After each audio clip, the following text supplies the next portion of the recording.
الله أكبر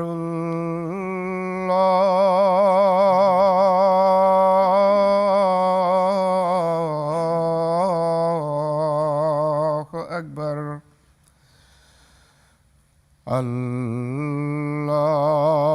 الله أكبر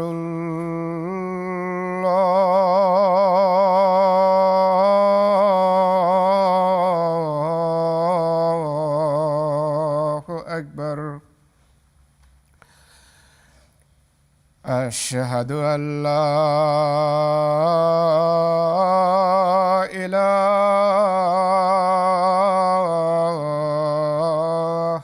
إلا الله أشهد أن لا إله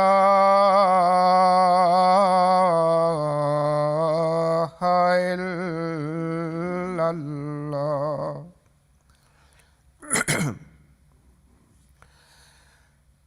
أشهد أن محمدًا رسول الله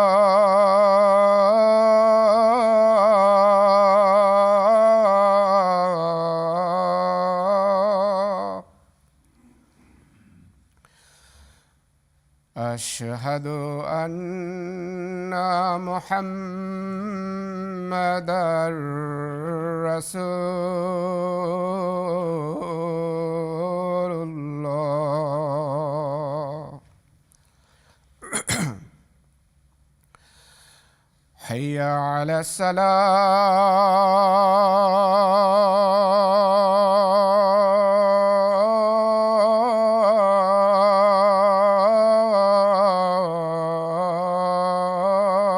الصلاة حي على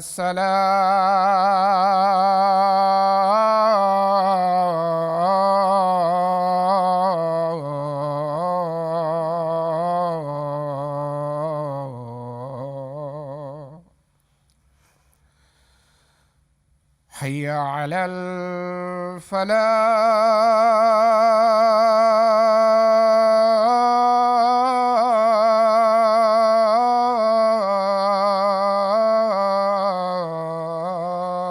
الفلاح حي على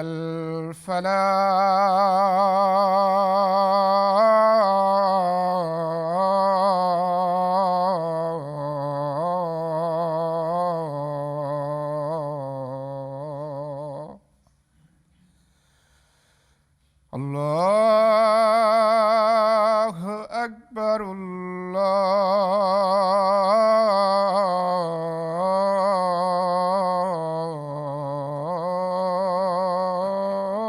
الله أكبر لا إله إلا الله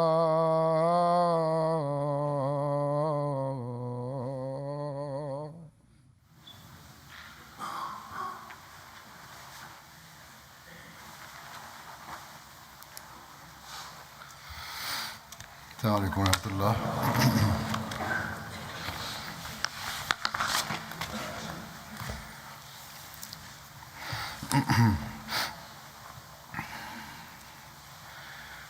أشهد أن لا إله إلا الله وحده لا شريك له وأشهد أن محمدًا عبده ورسوله. أما بعد فأعوذ بالله من الشيطان الرجيم. بسم الله الرحمن الرحيم. الحمد لله رب العالمين. الرحمن الرحيم. مالك يوم الدين.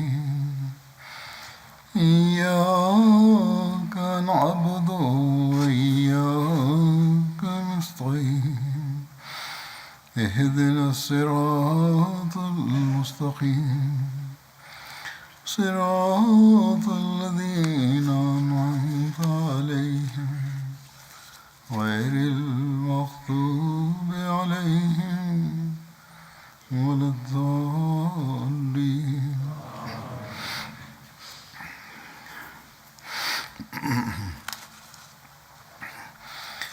آج جن صحابی کا ذکر ہوگا ان کا نام ہے حضرت مصعب بن عمیر. حضرت مصعب بن عمیر کا تعلق قریش کے قبیلہ بنو عبدالدار سے تھا. حضرت مصعب بن عمیر کی کنیت ابو عبداللہ تھی. اس کے علاوہ بھی کنیت ابو محمد بیان کی جاتی ہے. حضرت مصعب کے والد کا نام عمیر بن ہاشم اور ان کی والدہ کا نام خناس یا حناس بنت مالک تھا، جو مکہ کی ایک مالدار خاتون تھیں. حضرت مصعب بن عمیر کے والدین ان سے بہت محبت کرتے تھے. حضرت مصعب بن عمیر کی والدہ نے ان کی پرورش بڑے ناز و نعمت سے کی. وہ انہیں بہترین پوشاک اور اعلیٰ لباس پہناتی تھی اور حضرت مصعب کی مکے کی اعلیٰ درجے کی خوشبو استعمال کرتے اور حضرمی جوتا جو حضر موت کے علاقے کا بنا ہوا جوتا تھا، امیر لوگوں کے لیے مخصوص تھا، حضر وہاں سے کا پہنا کرتے تھے، وہاں سے منگوا کے. حضر موت عدن سے مشرق کی طرف سمندر کے قریب ایک وسیع علاقہ ہے. بہرحال اعلیٰ لباس، اعلیٰ خوشبو اور جوتا تک وہ باہر سے منگوایا کرتے تھے. حضرت مصعب بن عمیر کی بیوی کا نام حمنہ بنت حج تھا، جو رسول اللہ صلی اللہ علیہ وسلم کی زوجہ مطہرہ ام المومنین حضرت زینب بنت جہش کی بہن تھیں. حمنہ بنت جہش تھا. ان سے ایک بیٹی زینب پیدا ہوئی.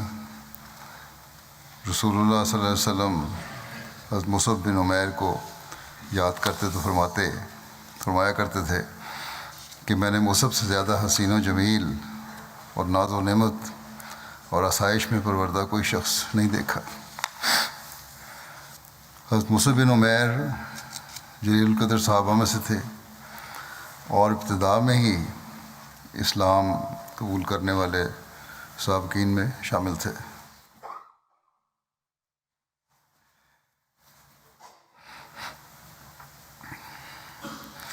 رسول اللہ صلی اللہ علیہ وسلم جب دار ارقم میں تبلیغ کیا کرتے تھے اس وقت آپ نے اسلام قبول کیا، لیکن اپنی والدہ اور قوم کی مخالفت کے اندیشے سے اسے مخفی رکھا.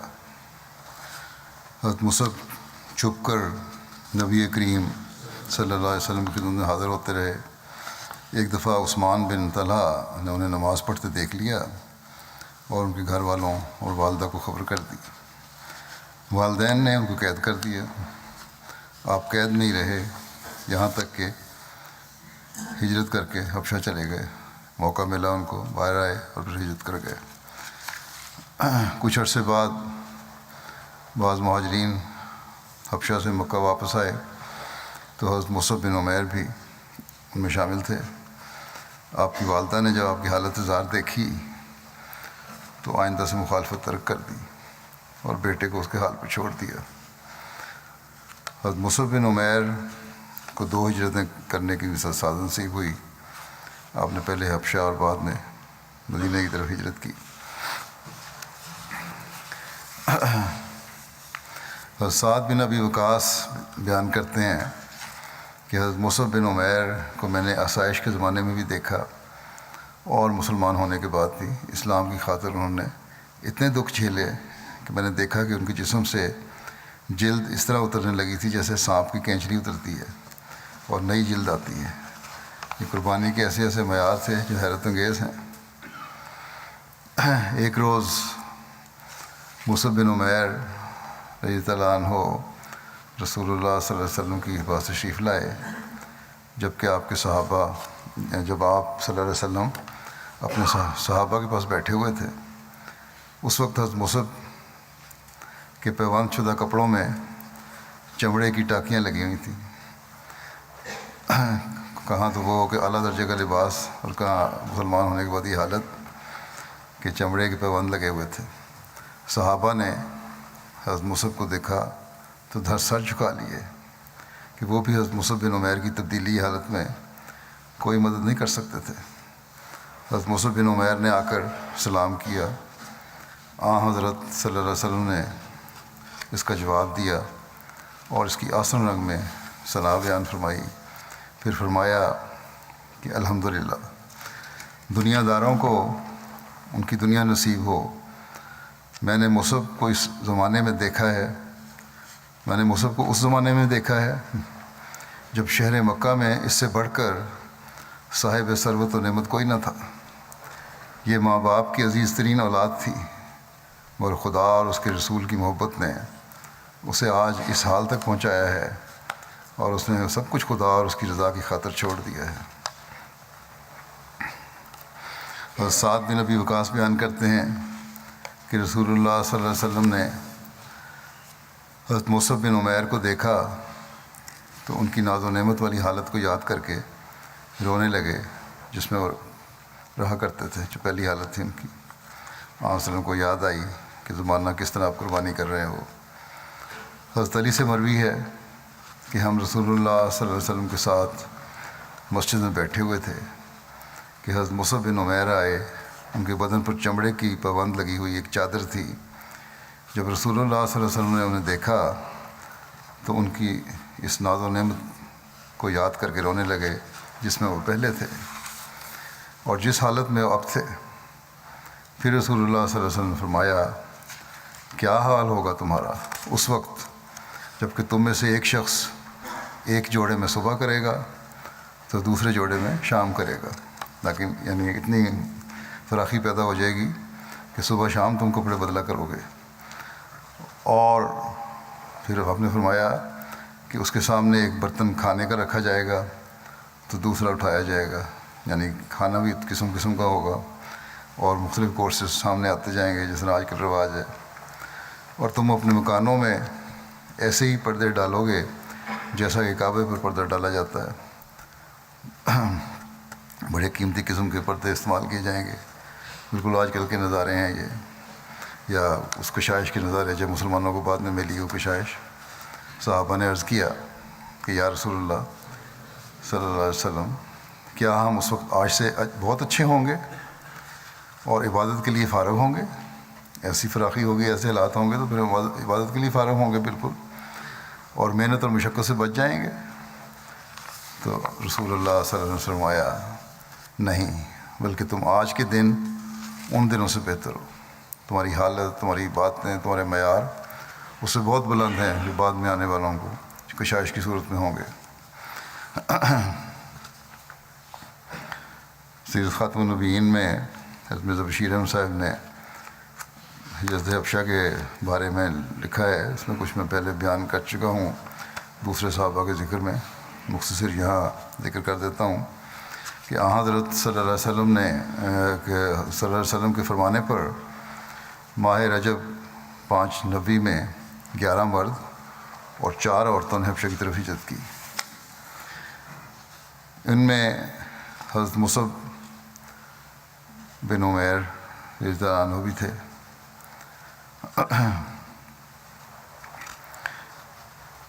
آپ لکھتے ہیں کہ یہ ایک عجیب بات ہے کہ ان ابتدائی مہاجرین میں زیادہ تعداد ان لوگوں کی تھی جو قریش کے طاقتور قبائل سے تعلق رکھتے تھے، اور کمزور لوگ کم نظر آتے ہیں، جس سے 2 باتوں کا پتہ چلتا ہے۔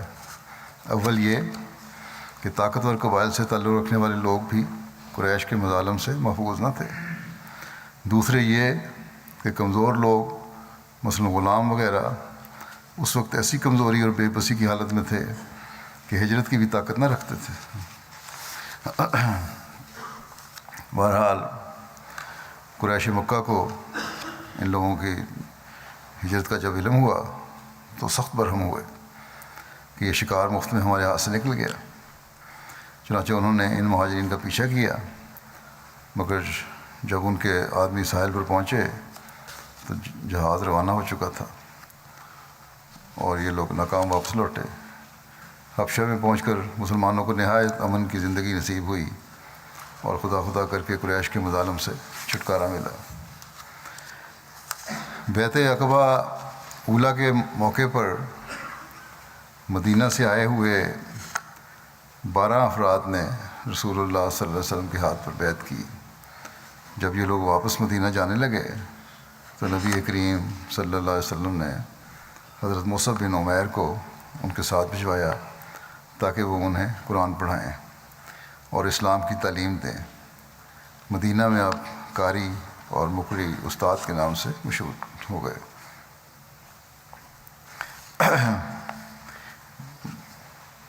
مقری یعنی استاد اس کے نام سے مشہور ہو گئے. ایک دوسری روایت کے مطابق اوس اور خزرج کے انصار نے رسول اللہ صلی اللہ علیہ وسلم کی خدمت میں عرض کی کہ کوئی شخص ہمیں قرآن پڑھانے کے لیے بھیجیں، تو رسول اللہ صلی اللہ علیہ وسلم نے حضرت مصعب بن عمیر کو بھیجا.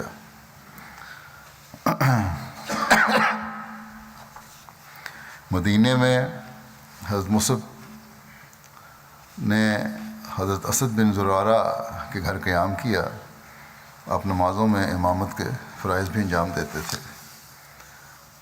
حضرت مصعب ایک عرصے تک حضرت اسد بن زرارہ کے گھر قیام پذیر رہے، لیکن بعد میں حضرت سعد بن معاذ کے گھر منتقل ہو گئے. حضرت براء بن عازب سے روایت ہے کہ نبی کریم صلی اللہ علیہ وسلم کے مہاجر صحابہ میں سب سے پہلے ہمارے پاس مدینہ تشریف لانے والے مصعب بن عمیر اور ابن ام مکتوم تھے. مدینہ پہنچ کر ان دونوں صحابہ نے ہمیں قرآن مجید پڑھانا شروع کر دیا. پھر عمار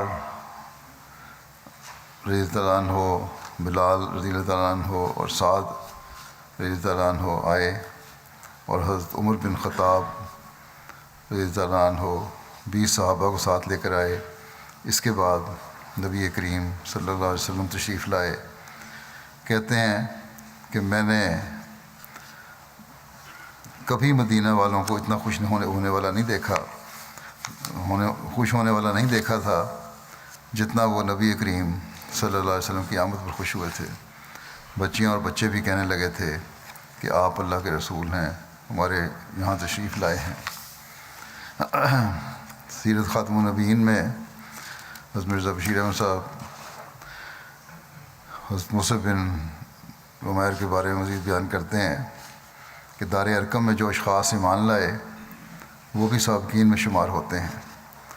ان میں سے زیادہ مشہور یہ ہیں: اول مصعب بن عمیر رضی اللہ عنہ جو بنو عبدالدار میں سے تھے اور بہت شکیل اور حسین تھے اور اپنے خاندان میں نہایت عزیز و محبوب سمجھے جاتے تھے. یہ وہی نوجوان بزرگ ہیں جو ہجرت سے قبل یثرب میں پہلے اسلامی مبلغ بنا کر بھیجے گئے اور جن کے ذریعے مدینہ میں اسلام پھیلا.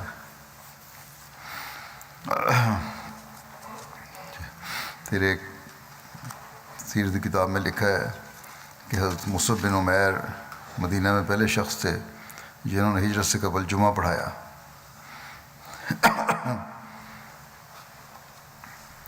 حضرت مصعب رضی اللہ عنہ نے بیعت عقبہ ثانیہ سے قبل رسول اللہ صلی اللہ علیہ وسلم کی خدمت میں مدینہ میں نماز جمعہ کے لیے اجازت طلب کی.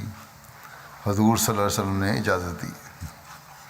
حضرت مصعب بن عمیر نے مدینہ میں حضرت سعد بن خیثمہ کے گھر پہلا جمعہ پڑھایا.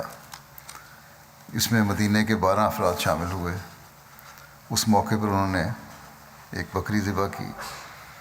حضرت مصعب بن عمیر اسلام میں پہلے شخص تھے جنہوں نے جمعہ کی نماز پڑھائی.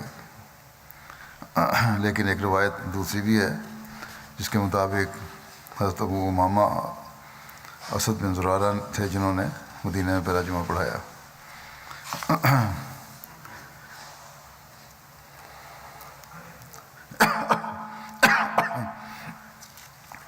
ہمارے حضرت مصعب پہلے مبلغ تھے۔ حضرت مصعب رضی اللہ تعالیٰ عنہ حضرت اسد بن زرارہ کو ساتھ لے کر انصار کے مختلف محلوں میں تبلیغ کی غرض سے جاتے تھے۔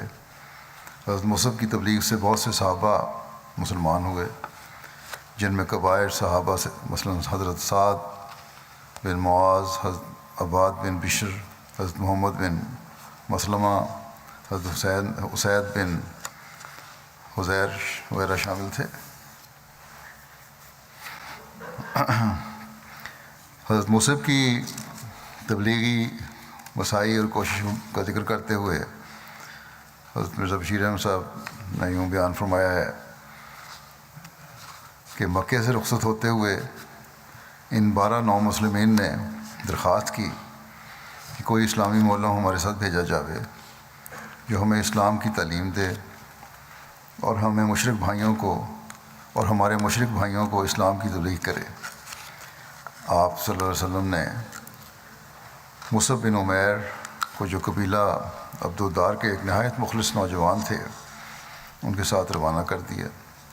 اسلامی مبلغ ان دنوں میں قاری یا مقری کہلاتے تھے، کیونکہ ان کا کام زیادہ تر قرآن شریف سنانا تھا، کیونکہ یہی تبلیغ اسلام کا بہترین ذریعہ تھا۔ چنانچہ مصعب بھی یثرب میں مقری کے نام سے مشہور ہو گئے۔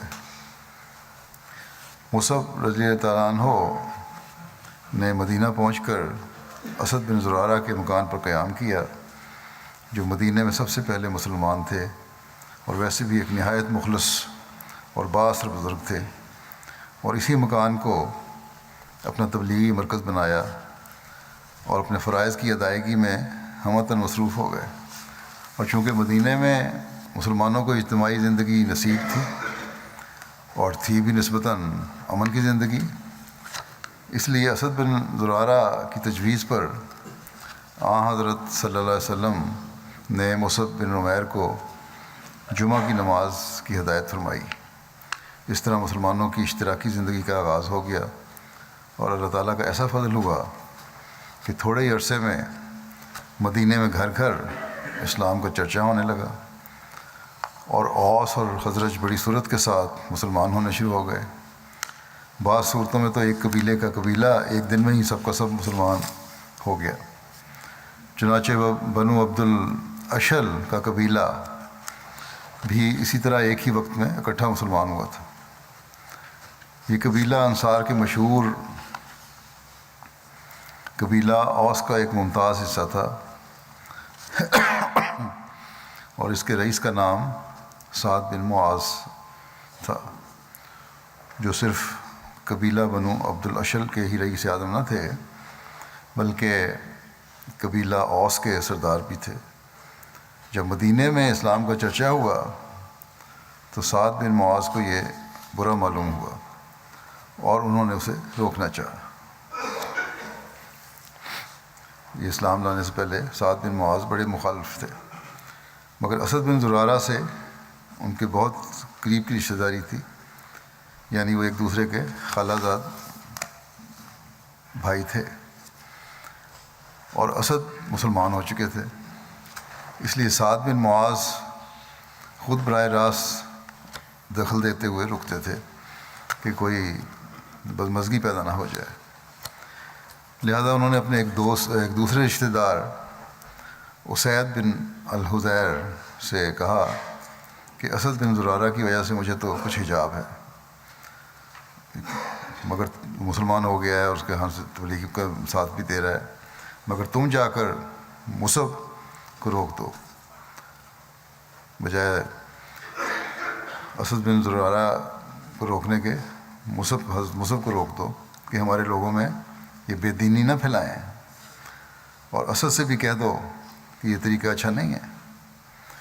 اسید قبیلہ عبد الاشل کے ممتاز رؤساء میں سے تھے، حتیٰ کہ ان کا والد جنگ بعاث میں تمام اوس کا سردار رہ چکا تھا، اور سعد بن معاذ کے بعد اسید بن الحضیر کا بھی اپنے قبیلے پر بہت اثر تھا۔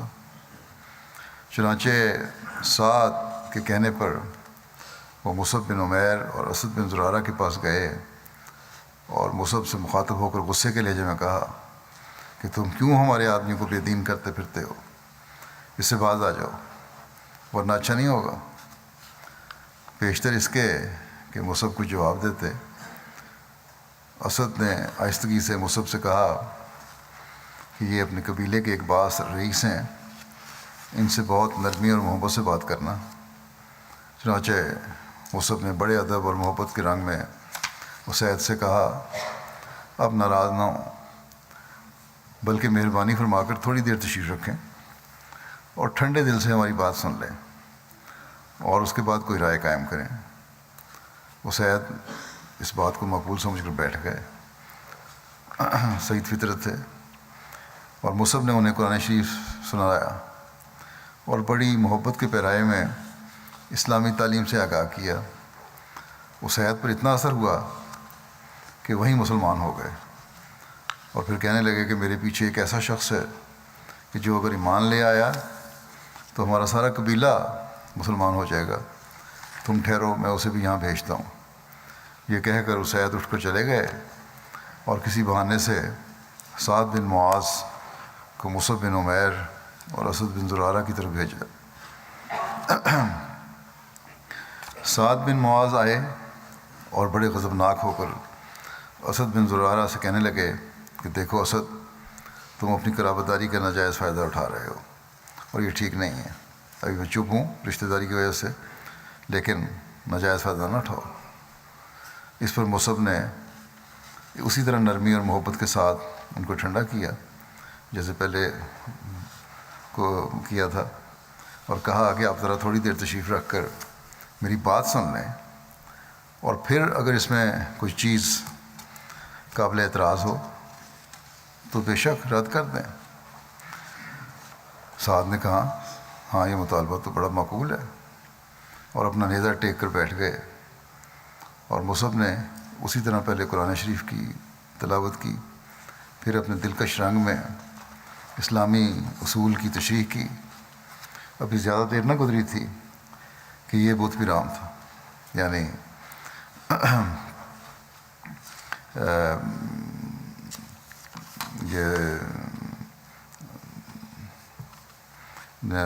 سعد بن معاذ جو تھے وہ بھی یہ باتیں سن کے رام ہو گئے۔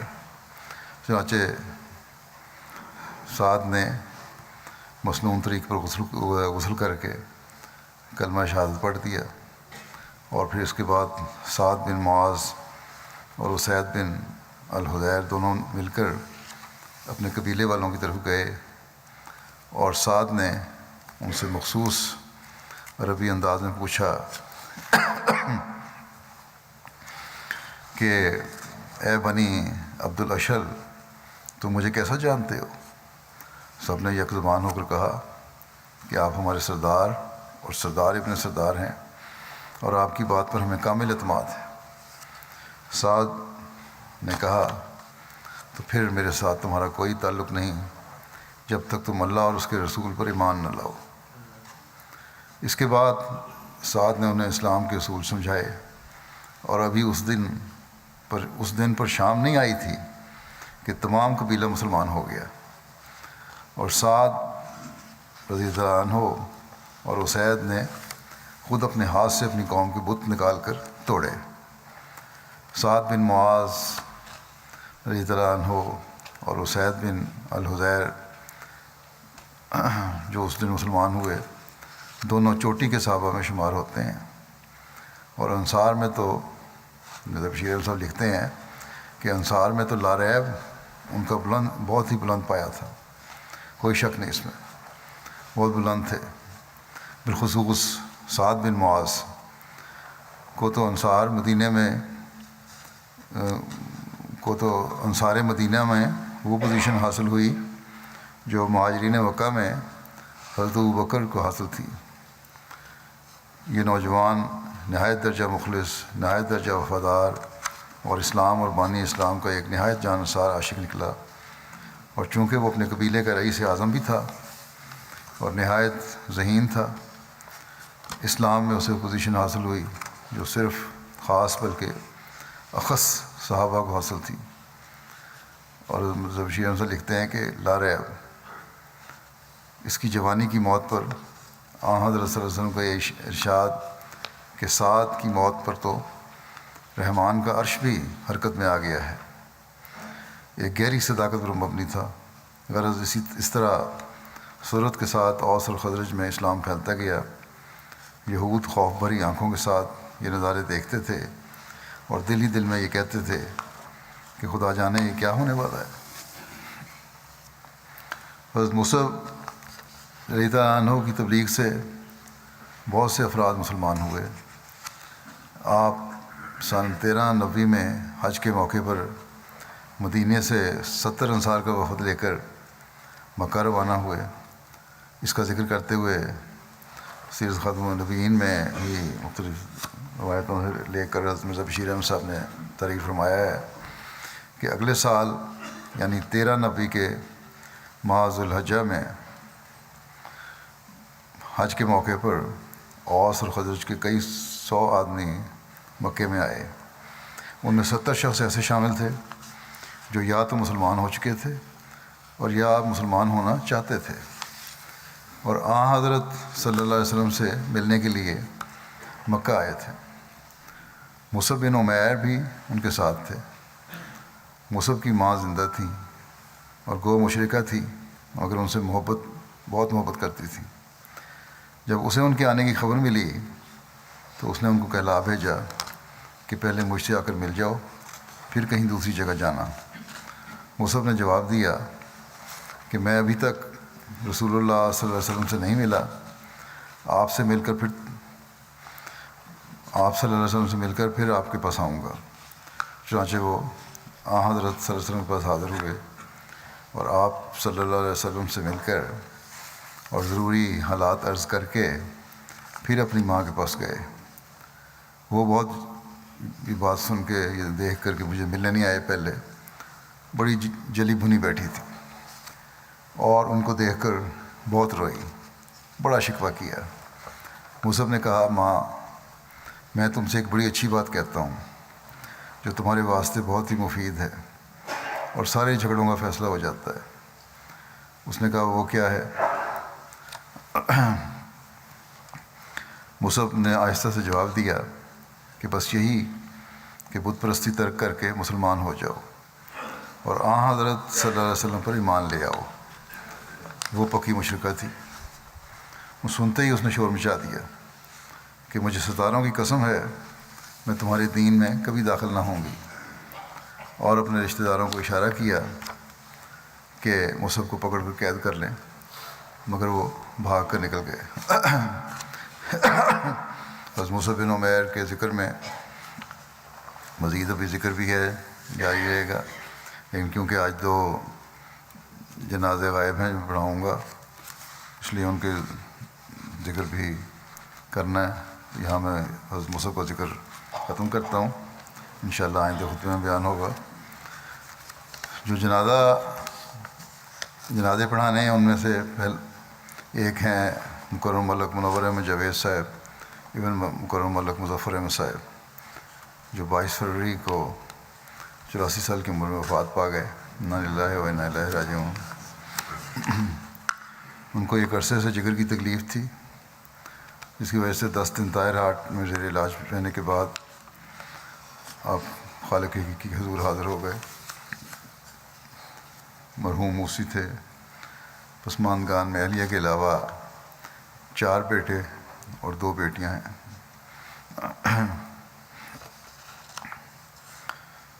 ملک منور احمد جاوید صاحب کے دادا حضرت ڈاکٹر ظفر چودھری صاحب تھے۔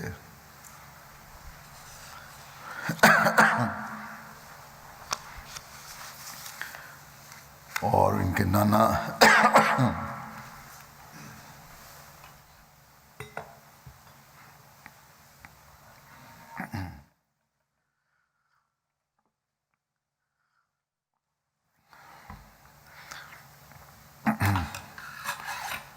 ان کے نانا حضرت شیخ عبدالکریم صاحب کا تعلق تھے، جن کا تعلق وازید پور ضلع گرداسپور سے تھا، اور دادا جو تھے وہ دھرم کوٹ رنداوا میں تھے۔ دونوں بزرگوں نے یعنی دادا اور نانا نے حضرت مسیح موعود علیہ السلام کے ہاتھ پر بیعت کی اور صحابیت کا شرف پایا۔ ملک منور جاوید صاحب کی شادی 1968 میں سلمہ جاوید صاحبہ سے ہوئی، جو صوفی حامد صاحب مرحوم کی بیٹی تھیں۔ حضرت حافظ صوفی غلام محمد صاحب ملک ماریشس صحابی حضرت مسیح موعود کی پوتی، نیز حضرت ڈاکٹر ظفر حسین صاحب صحابی حضرت مسیح موعود کی نواسی ہیں۔ حضرت صوفی غلام محمد صاحب ماریشس حضرت مسیح موعود علیہ السلام کے 313 صحابہ میں سے تھے۔ اس طرح ملک منور جاوید صاحب کے دادا اور نانا اور ان کی اہلیہ کے دادا اور نانا چاروں اللہ تعالیٰ کے فضل سے صحابی تھے۔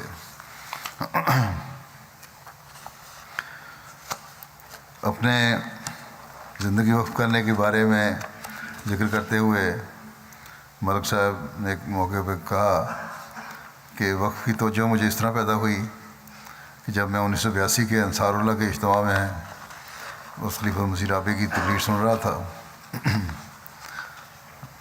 تو حضور نے اپنی تقریر میں وقف کی اہمیت بیان کی، اور تقریر کے آخر پر ایک جملہ جس کا مفہوم یہ تھا کہ کیا تم نہیں چاہتے کہ تمہارا آخری سانس وقف میں نکلے؟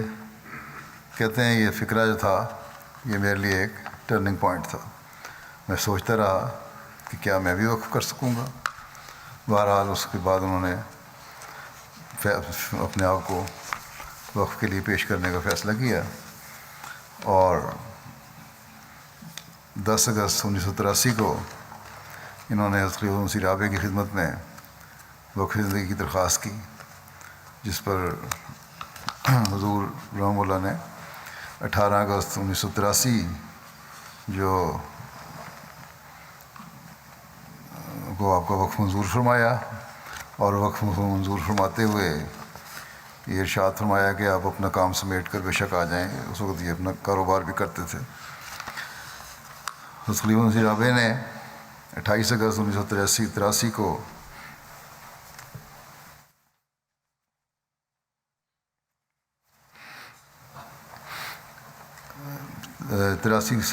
کو آپ کا ابتدائی تقرر کیا، جو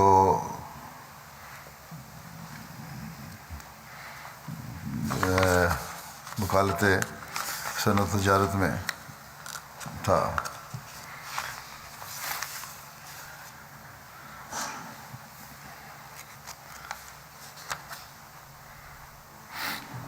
مورخہ 1 اکتوبر 1983 سے آپ وکالت صنعت تجارت میں حاضر ہو گئے۔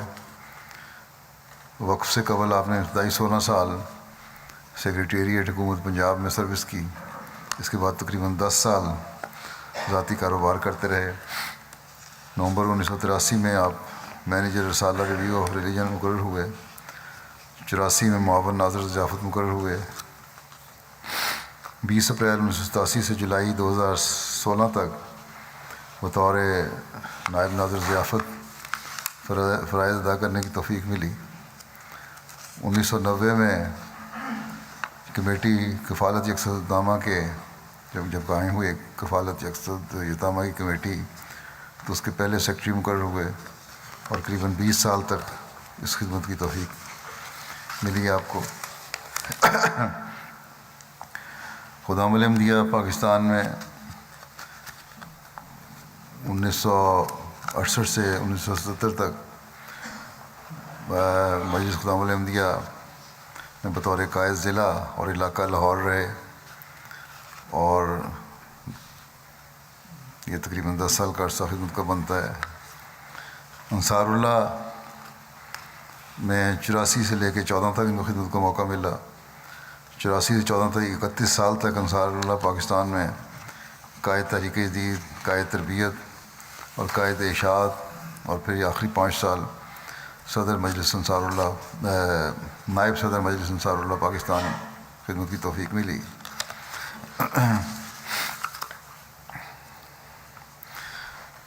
جب یہ سرکاری نوکری کرتے تھے تو اس وقت کا واقعہ بیان کرتے ہوئے ایک دفعہ ملک صاحب نے کہا کہ سروس کے دوران ہمارے ایک انچارج تھے، بڑے متعصب انسان تھے، اور اکثر اپنے مولویوں کو میرے پاس مباحثے کے لیے لاتے تھے۔ اس طرح ایک بار وہ علامہ پروفیسر خالد محمود صاحب کو لائے، جو اس وقت کے بڑے جید عالم تھے۔ ان سے مباحثہ شروع ہوا۔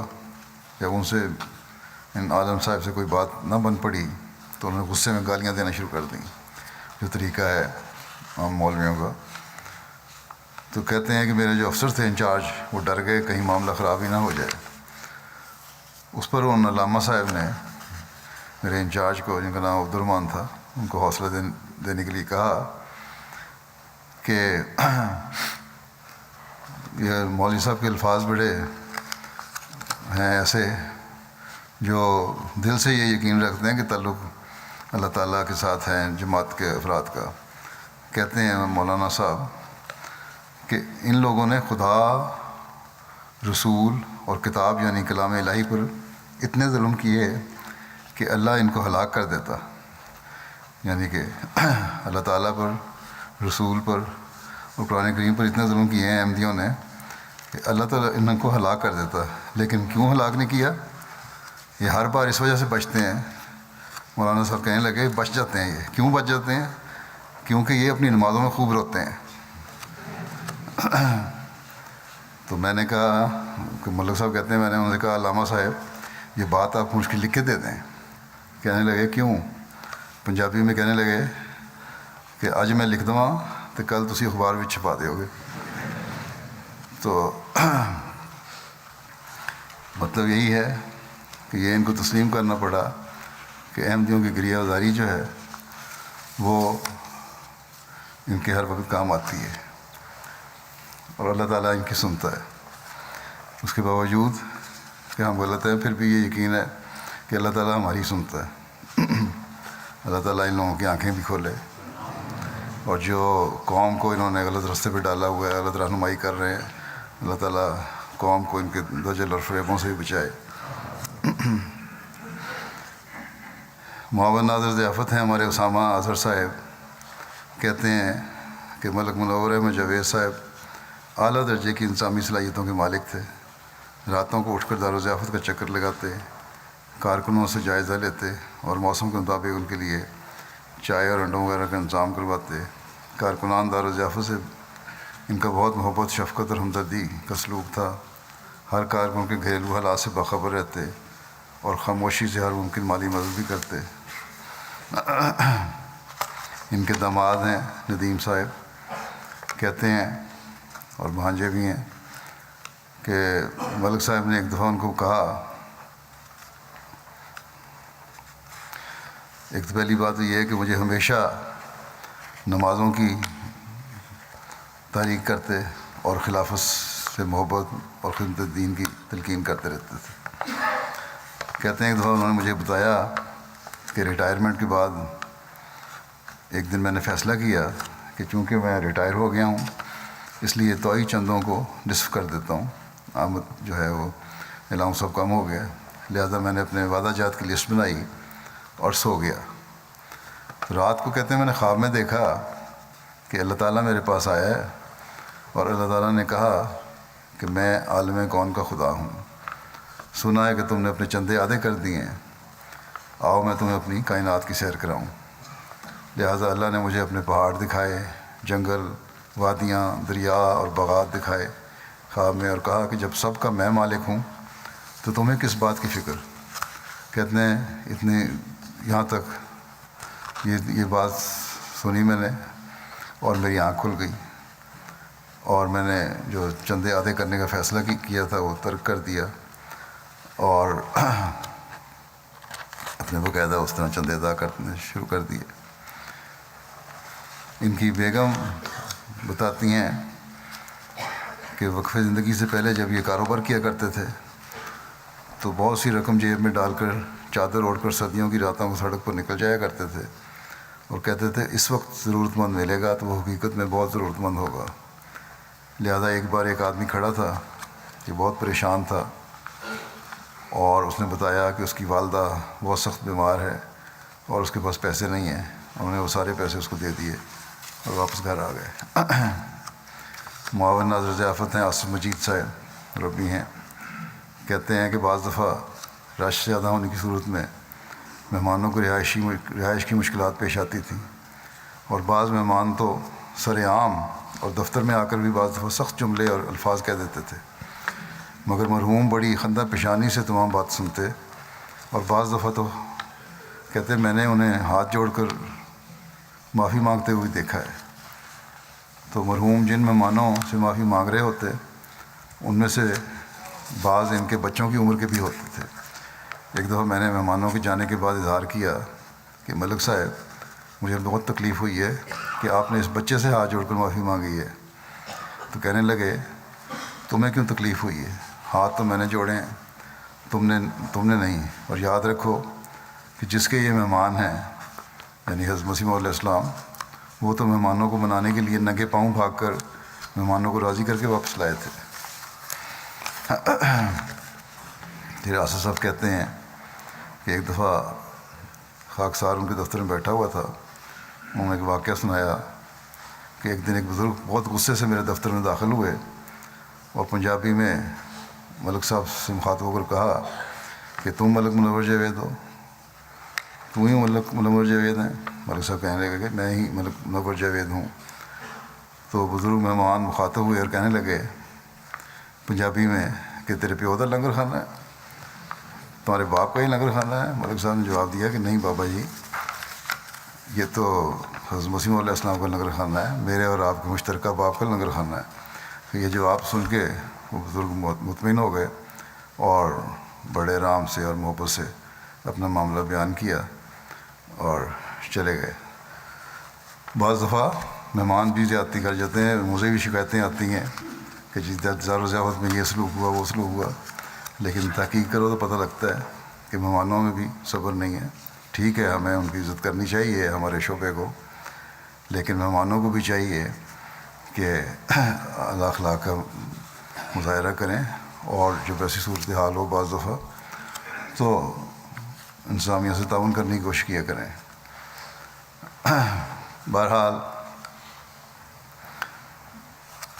ملک صاحب نے اپنے وقف کا حق ادا کر دیا، اور جب میں ناظر اعلیٰ تھا تو اس وقت ناظر ضیافت بھی تھا میں، اور یہ نائب ناظر ضیافت تھے. اور میں نے دیکھا ہے کہ جماعتی اموال کی بڑی درد سے فکر رکھتے تھے اور حق بات کہنے سے کبھی نہیں رکتے تھے. باوجود اسی کہ میرے نائب تھے، اگر جماعتی مفاد میں ان کے نزدیک کوئی چیز بہتر ہوتی اور میں نے کوئی اور بات کہی ہے تو بغیر جھجک میری رائے کے خلاف مشورہ دیتے اور کہتے کہ یہ ٹھیک اس طرح ہو زیادہ بہتر ہے. اور یہی خوبی ہے جو ہر واقعی زندگی میں ہونی چاہیے کہ اپنی رائے کو ادب کا لحاظ رکھتے ہوئے صحیح طرح پیش کریں. خلافت سے وفا کا تعلق تو بہت بلند تھا، جس کا اظہار ان کے ہر خط سے ہوتا تھا، اور ہر ملاقات سے جب بھی ملے ہو مجھے 2 دفعہ ملے ہیں اندازہ ہوتا تھا اس کا.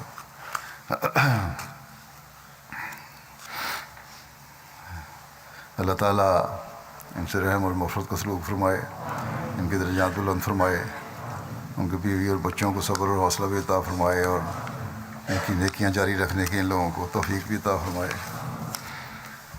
دوسرا جنازہ ہے مکرم پروفیسر منور شمیم خالد صاحب ابن شیخ محبوب عالم خالد صاحب کا، جو 16 فروری 2020 کو ربا میں تقریباً 81 سال کی عمر میں وفات پا گئے. انا للہ و انا الیہ راجعون.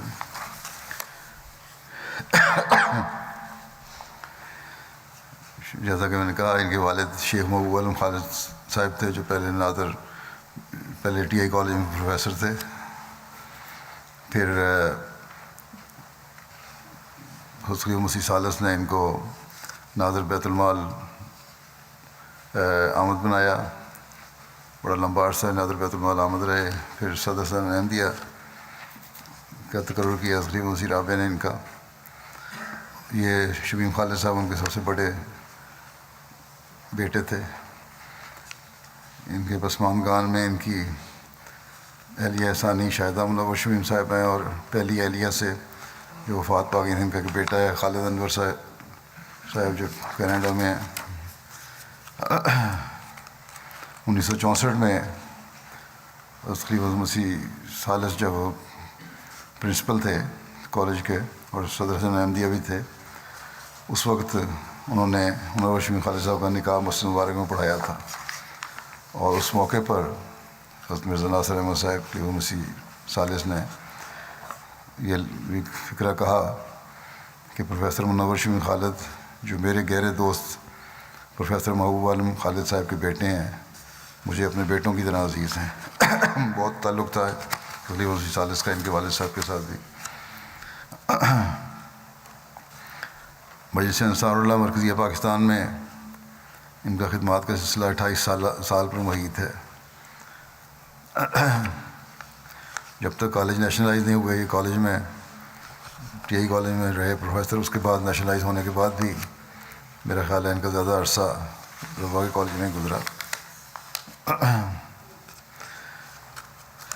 منور شمیم خالد صاحب کی دوسری اہلیہ شاہدہ صاحبہ بیان کرتی ہیں کہ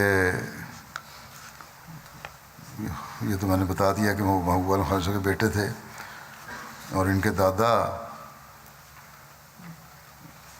شمیم خالد صاحب کے تھے مولوی فرزند علی صاحب، خان صاحب مولوی فرزند علی صاحب، جو سابق امام مسجد لنڈن بھی رہے ہیں اور ناظر بیت المال بھی رہے ہیں۔ منور کہتی ہیں کہ منور شمیم خالد صاحب بے شمار خوبیوں کے مالک تھے۔ سب سے پہلا وصف خلیفہ وقت سے والہانہ محبت اور عقیدت اور اطاعت تھی، اور خطبات بہت غور سے سنتے تھے اور پھر بیچ بڑے نکات نکالا کرتے تھے۔ پابند صوم و صلات، تہجد گزار، باجماعت 5 وقتہ نماز کے پابند۔ بیماری کی وجہ سے جب مسجد جانا ختم ہو گیا تو بہت محسوس کیا کرتے تھے، اور اکثر دقت آ رہی ہوتی تھی کہ مسجد نہیں جا سکتا میں۔ انہوں نے اپنی بیماری کا عرصہ بھی بڑے صبر اور حوصلے سے اور ہمت سے گزارا ہے، کبھی اف تک نہیں کی، نہ کوئی گلہ زبان پر لائے، ہمیشہ الحمدللہ زبان پر رہا۔ خدمت دین میں اخلاص و وفا اور محنت نمایاں خوبیاں تھیں ان کی۔ بڑی خاموشی سے خدمت کرنے والے تھے، نہایت شفیق، باوفا اور محبت سے پیش آنے والے وجود تھے۔ کالج میں جب پڑھاتے رہے کچھ عرصہ میں بھی ان کا شاگرد رہا ہوں، اور اس کے بعد جب میں امیر مقامی ناظر اعلیٰ تھا تو انتہائی ادب اور احترام کا سلوک انہوں نے مجھ سے رکھا۔ کبھی یہ تاثر نہیں دیا کہ تم میرے شاگرد رہے ہو۔ نظام خلافت اور نظام جماعت کے انتہائی درجہ پابندی کرنے والے اور اطاعت کرنے والے تھے، اور خلافت کے بعد بھی ان کا تعلق جو اظہار تھا وہ غیر معمولی تھا۔ اللہ تعالیٰ ان سے مغفرت اور رحم کو سلوک فرمائے، اپنے پیاروں کی قدموں میں جگہ دے، ان کے لوح یقین کو بھی ان کی نیکیاں جاری رکھنے کی توفیق عطا فرمائے۔ جمعہ کی نماز کے بعد ان کا دونوں کا جنازہ غائب بھی پڑھاؤں گا انشاءاللہ۔